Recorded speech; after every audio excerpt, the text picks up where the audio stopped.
I have to stay here, Mr. Yes. I'm holding Mr. Patterson up. He's John Patterson, elderly. come forward, please. Yes. We both represent senior citizens. You can stay with John to represent senior Yeah, no, he's citizens. asked me to. You can stay there. Oh, hang on, that's my hat. Oh, yeah. That's it.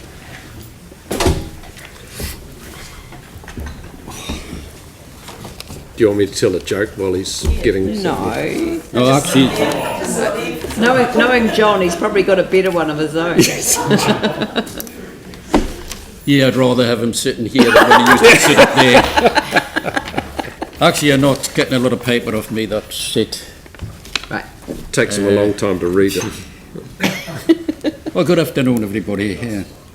No, just a reminder, I spoke here last year at the long-term plan hearing. We were talking about ageing population and the council planning for the increased numbers of older people in the city and Christchurch positive ageing strategy.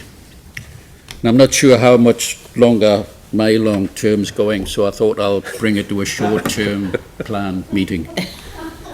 No, I just want to add on a couple of things, if you'll bear with me. You know, last time I mentioned about retirement villages, if you remember. You can see it up anyway, you know about it.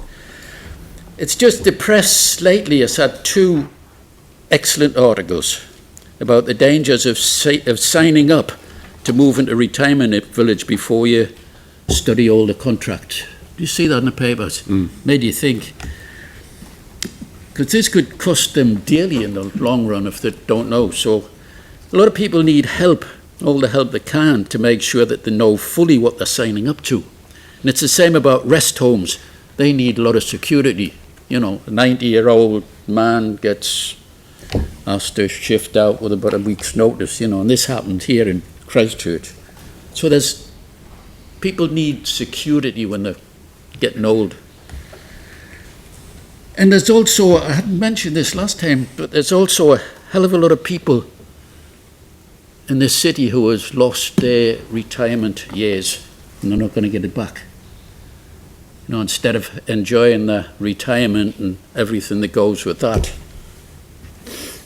they were fighting tooth and nail to get the house built or repaired and arguing about whether the place was over cap or under cap and wondering where they're going to be living when the house is being repaired, you know. No footpaths to walk on and state of roads being repaired, dug up again, and you know the way it went.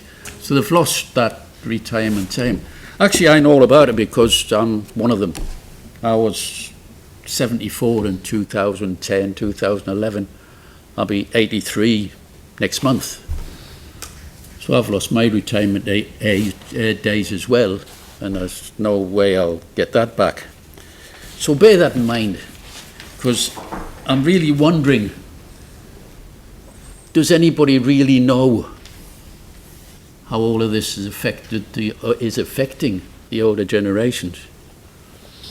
What we do know is the mental health services in this city is nearly at breaking point. So bringing all that together, and with what we talked about the last time, I've come here this afternoon just to ask you people, what are you doing about it? I've got a minute and 41 seconds left. Okay. Sorry, it's 39 now. Question, Phil? Yep. Thank you, John. It's a fair request and following last time you came here. So at a community level, I know that some boards have begun older persons forums to contribute to developing council strategy. I just was questioning the costs of strategies before, but I think that our positive ageing strategy is due. I understand it's due to come to the Social Community Development and Housing Committee pretty soon. So and then though, the action part that you're asking for, the implementation part, will need to happen.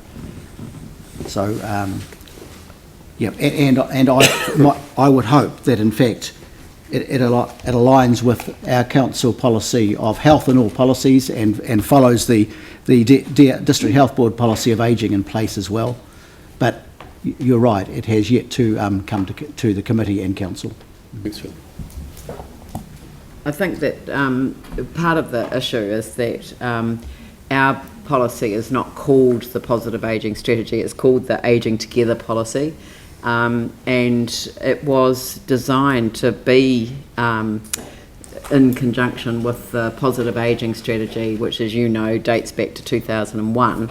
Our policy dates back to 2007. So I think what Phil's talking about is the need to refresh it and to make sure that it has got a reporting framework, because at the moment it doesn't have a regular reporting framework, even a sort of a 6-monthly update coming through to the committee. So I think, is that the sort of approach that you were, that's what you're planning? Yeah. So it's taken you to come back a second time to remind us that Next year it'd be 84. we had agreed to do it. I promise you that the next time that you come will be to make a deputation to Phil's committee. And John, I am happy to make time, and I'm bad at this, but making time to have that cup of coffee before we actually do anything wider in terms of consultation. Yeah. Right. Who's paying? He responds quick. He responds quicker to a beer, Phil. Phil will shout a coffee or a beer, whatever is most appropriate given the time of the day. Right. I'm open at anything. Thank you very much, John. I mean, it's always much more powerful when somebody comes and gives a personal submission, so it's much appreciated. Thank you all.